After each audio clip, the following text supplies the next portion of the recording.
to start a railroad, huh? Could it be any better than this? World-class regions have world-class transportation systems. And regardless of the perspective that you might have on this project, let's be open-minded about learning from it and benefiting from its lessons. Let's make sure this isn't the last but the first, and let's make sure that when people look back on our generation of leaders, they'll say we're people who understood transit, who understood vision. Today we enjoy the benefits of past generations who said yes to investment, yes to the mill, yes to the road, yes to the school, all of which helped build a city and a state that outperformed the nation. We celebrate here today a moment when this generation said yes to an investment.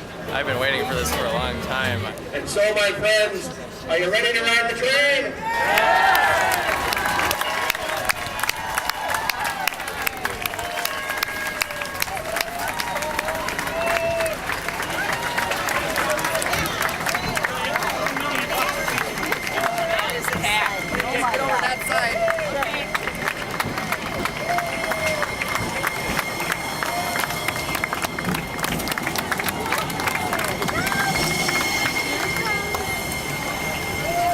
Even though I had to wait an hour to get on, we're making history, and the wait, wait doesn't matter. So the line got on at the Warehouse District Station, and the line went about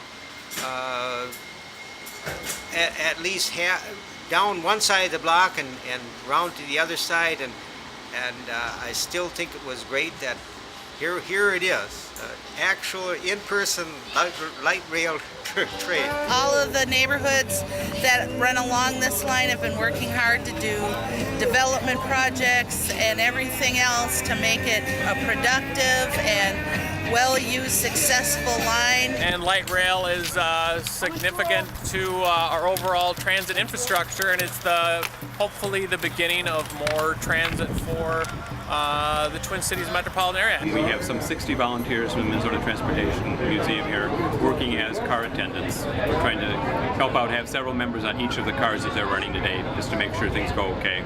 And I live in a neighborhood here, and I'm very excited about this line because I plan on using it, particularly like tomorrow I'm going to go down to the Metrodome, go to the Twins game, and I plan on using the line for that. I'd say I'm ecstatic right now.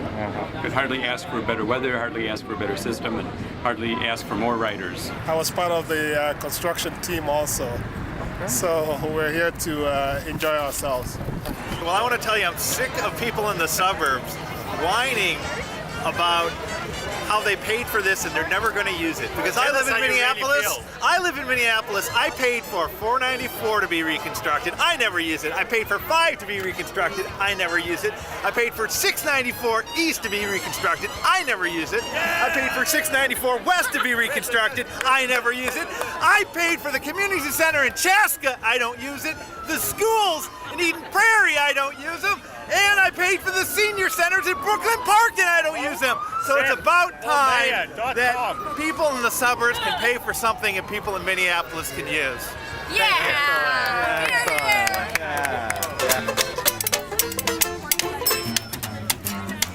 You know, people have waited 20 years for this line to be built and to open, and there was such a high level of excitement, and I think people are very enthusiastic.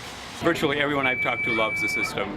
They just want to know why we can't have more of it and how soon we can get more of it. It was just an outpouring of community energy and community reception to the rail line. We hoped that opening day, the question on everyone's lips would be, this is great, when are you going to put it in my neighborhood? It was almost unbelievable. I mean, it's hard for me to just, is this a dream? Is this reality? Is this really happening?